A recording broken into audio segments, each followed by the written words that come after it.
Okay, let's unpack this. Have you ever wondered which city truly holds the title of the world's safest? It's a great question. And one that, well, depends a lot on how you define safe, doesn't it? Exactly. Today, we're doing a bit of a deep dive into the latest global city safety rankings for 2025. We've got quite a fascinating stack of sources here. Different lists, different metrics. Right. And our mission really is to pull out the key nuggets, what really defines urban safety according to these reports, and maybe what that means for you, the listener. Whether you're thinking about traveling or maybe even moving somewhere. We're just curious. So here's where it gets really interesting, like right out of the gate.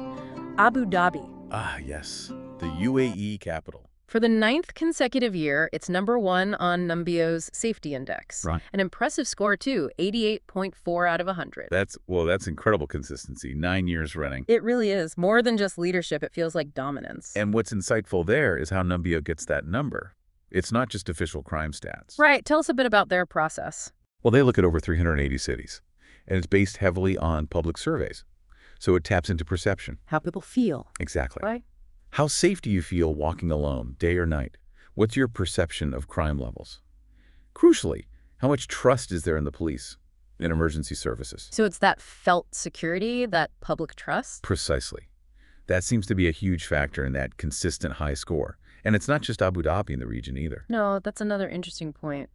Dubai, Sharjah, Ras Al Khaimah, Ajman, they're all in the top 10 too. Yeah, a really strong regional showing.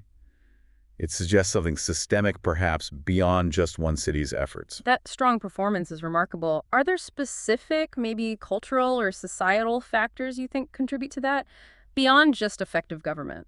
That's a good question. I mean, alongside the visible aspects like infrastructure and policing, there often seems to be a strong sense of community, perhaps social cohesion, combined with pretty clear governance. It creates a stable, predictable environment. People generally know what to expect. Which really feeds into that public perception Numbeo captures. Absolutely. Okay, so Abu Dhabi is the leader, but it's not the only city shining.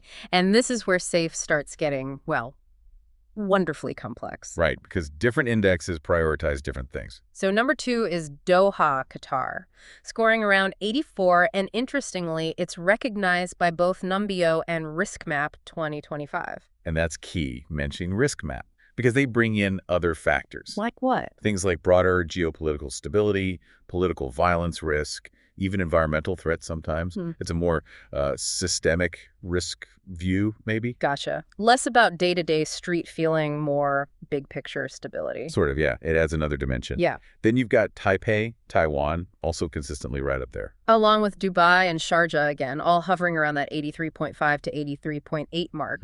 A very tight cluster at the top. And rounding out the top 10 on Numbeo, we see Muscat, The Hague, Munich, and Trondheim. It's a fascinating mix, isn't it? You've got Gulf cities, European hubs, a Nordic city. It really forces you to think, okay, what kind of safety are we talking about here? That's the crucial point.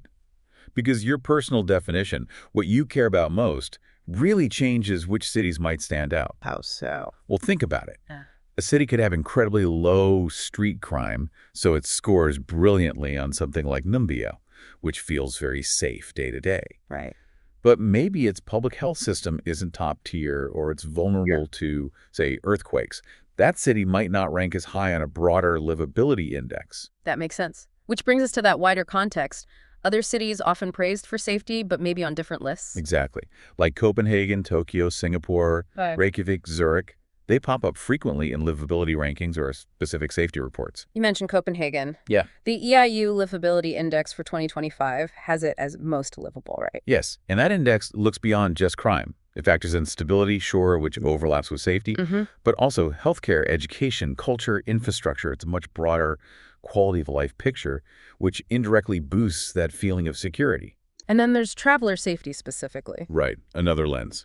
Lists for traveler safety often feature Reykjavik, Copenhagen again, Amsterdam, Tokyo, Sydney, Montreal, Seoul, Singapore, Berlin, Hong Kong. Different priorities there too, I imagine. Yeah, maybe focusing more on things like reliable public transport, low risk of scams targeting tourists, things like that. It really depends on who the list is for.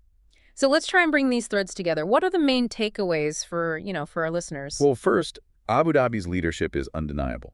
Consistent, top-ranked for overall perceived safety, very low crime index, around 11.6. Okay, clear leader there. Then you see Doha and other Gulf cities right behind, showing that regional strengths we talked about. Hmm. But also, many Nordic cities like Trondheim and certain Asian cities like Taipei consistently perform exceptionally well across various metrics. And the underlying reasons seem similar. Generally, yes.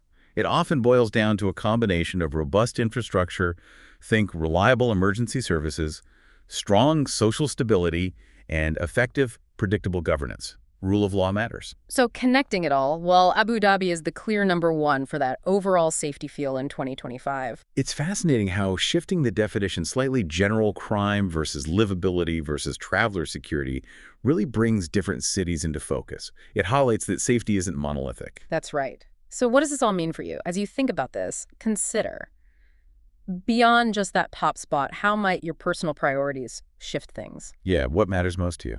Is it low street crime? Is it top-notch health systems, reliable public transport, maybe even cybersecurity, which we haven't even touched on much? Thinking about that might change which city you consider the safest in the world. Definitely something to mull over.